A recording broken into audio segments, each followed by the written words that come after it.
tanah punya khuluk, punya taat sama tradisinya Allah. Kamu tanah saya ciptakan untuk memiliki kesuburan, di mana kamu menjadi wadah, menjadi perut, atau menjadi perut dari lahirnya tumbuh-tumbuhan yang dimulai dari benih. Maka antara pohon dengan tanah itu ada sebuah akhlak. Dan gitu kira-kira.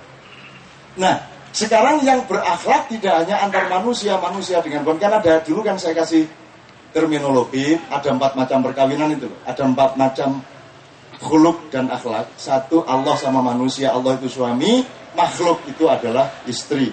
Allah menunjukkan akhlak yang luar biasa, menyediakan segala rizki kepada Anda. Setelah kasih rizki dan fasilitas, baru dia nyuruh kita sholat, yang gitu. Waktu Adam tidak ada kewajiban sholat, karena Allah membutuhkan waktu bagi manusia untuk membuktikan bahwa dia sudah memberi fasilitas semuanya. Baru kita disuruh sholat. Itu pun sholatnya dikit banget, setengah jam dari 24 jam. Ramadan cuma dari subuh sampai maghrib. Makanya Ramadan itu betul-betul sangat penting, karena Allah mengatakan puasamu untukku, kata Allah, kan gitu. Nah, jadi teman-teman sekalian, Allah itu suami, makhluknya adalah istri. Di antara mereka berdua terdapat akhlakul karimah yang luar biasa. Terus laki dan perempuan itu akhlaknya juga harus berjamin. Itu suami dan istri, laki suami, perempuan istri. Pemerintah dan rakyat, raja dan rakyat, itu pemerintahnya suami, rakyatnya istri. Boleh dibalik. Boleh dibalik artinya rakyatnya suami, pemerintahnya istri, kan gitu. Karena yang harus lebih utama taat itu bukan rakyatnya tetapi pemerintahnya. Pemerintah harus taat kepada rakyatnya, karena rakyat adalah yang memberi fasilitas dan yang memiliki seluruh rezeki negeri itu, dan yang memberi gaji kepada pemerintah. Jadi pemerintah itu sebenarnya istrinya rakyat, kan gitu. Jadi pemerintah harus ta'zim kepada rakyat, kan gitu. Nomor 4, persuami istrian antara umat manusia dengan alam semesta. Teman-teman sekalian, tanah itu istrimu, pohon itu istrimu, angin itu istrimu. Nah, nanti Mas Agung akan bercerita mengenai bagaimana kemampuan manusia kita ini, yang sekarang disebut orang Indonesia. Bagaimana dia kemampuannya dan akhlaknya sebagai suaminya alam. Nah, nanti Mas Agung tahu apa yang harus diomongkannya. Nah, jadi wabillahi taufiq wal hidayah, sekali lagi tahu ya.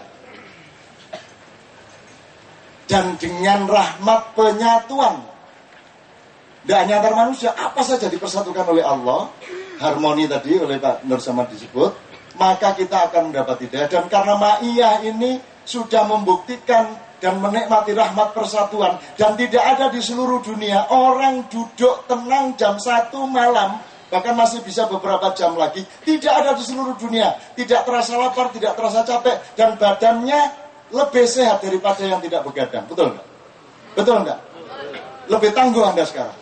Lebih tangguh Anda sekarang.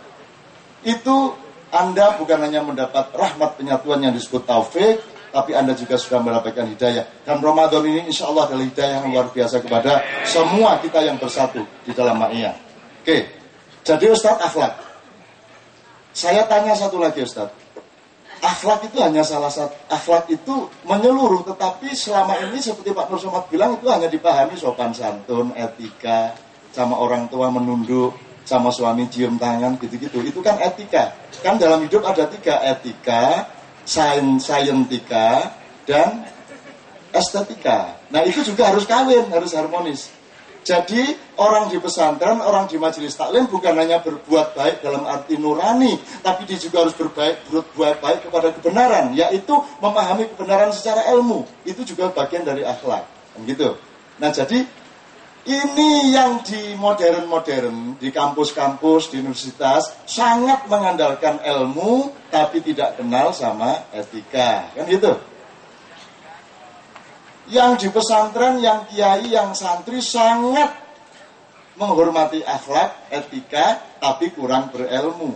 Dan karena dia kurang berilmu, dia kalah royoan. Akhirnya jadi miskin, akhirnya jadi pengemis, akhirnya yang paling tidak berakhlak adalah yang dari santri-santri sekarang. Kan gitu. Maka harus kita lengkapi. Di KC sudah kawin antara ilmu, persatuan yang baik, akhlakiyah, dengan estetika. Jadi berantas pentas ini beda sama pementasan di mall-mall, sama pementasan di panggung-panggung. Betul nggak? Ini pementasan yang bukan hanya selingan, ini bagian dari penghormatan kepada realitas kreatif dari bangsa kita sendiri, terutama untuk berantaskan spesial siapa namanya? Mas Kabi. Karena di Indonesia ini semua yang sifatnya kreatif, semua yang sifatnya produktif itu dihancurkan. Cerita panjang, tapi intinya adalah Ustadz mohon di luar akhlak, yang disebut akhlak, ternyata yang disebut akhlak oleh Pak Nur Somad tidak hanya sopan santun. Kita tidak mau mencari ilmu itu berarti tidak memenuhi akhlak. Nah nanti Mas Dik juga akan kita tanya habis ini, terus apa yang kamu didikkan Mas Dik di kandang jurang itu? Betul Ustadz? Saya mau tanya aja ke Cak Nun ya. Barusan jadi murid nggak apa-apa sekali-sekali. Nanti insya Allah Cak Nun jadi murid saya gantian. Barusan saya dari WC ditanya, saya sedikit agak bingung juga nih, Bib. Ya kenapa? Ini puasa tinggal 10 hari lagi nih Bib. Kan ada Lailatul Qadar. Kalau ente disuruh dapat patong sama dapat Lailatul Qadar, pilih mana? Lailatul Qadar itu bagaimana Bib tanda-tandanya ini? Tak dulu, anda bilangin Cak Nun, ini yang begini gampang. Jadi dia lebih baik milih dunia daripada Lailatul Qadar. Nah sebelumnya anda sendiri lagi bingung nih, Lailatul Qadar bagaimana caranya, ada ciri-cirinya nggak Cak Nun? Itu dalam. Oke, itu nanti akan menjadi bagian dari apa yang disebut ilmu cahaya, ilmu tepung dan ilmu butir. Orang membayangkan Lailatul Qadar selalu dalam bentuk butiran. Duit banyak, dapat apa yang baru segala macam. Dia padahal bersifat cahaya. Nanti kita ngomong itu. Sekarang kita akan ngomong Lailatul Qadar itu tidak mungkin tidak Anda dapatkan. Sepanjang receiver Anda siapkan. Nah selama ini nggak nyiapin receiver. Orang yang akan datang cahaya, ente softwarenya software duit. Nggak bisa dong.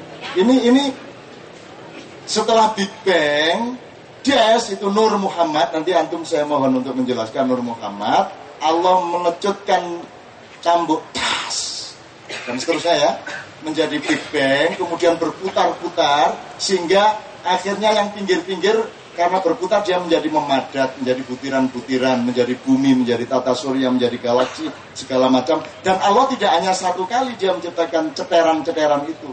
Di luar jagat raya yang kita pahami dengan sekian miliar galaksi ini, siapa bilang Allah pasti tidak bikin ada bulatan jagat raya yang lain, yang di sana juga ada manusianya entah bernama apa, yang di sana juga ada nabinya entah bernama siapa, yang di sana juga ada umatnya entah umat apa, dan seterusnya.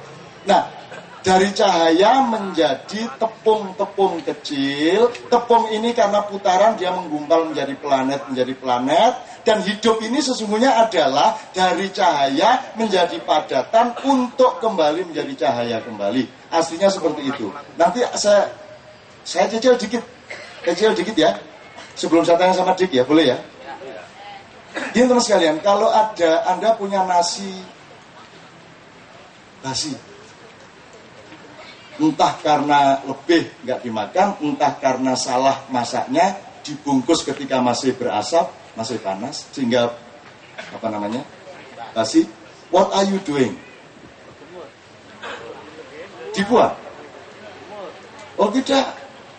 Anda bisa jemur itu besok pagi. Kenapa dijemur? Karena yang membuat yang disebut basi itu kan ada cairan yang diisi oleh bakteri-bakteri. Kalau Anda jemur, bakterinya akan menguap, dia dinetralisir oleh O2. Lembabnya akan hilang karena dia bercampur dengan udara. Secara keseluruhan tinggal butiran-butiran nasi kering yang kita sebut karak di Jawa. Saya nggak tahu di sini. Karak ini bisa langsung dimasak lagi, bisa kita bikin tepung, betul nggak?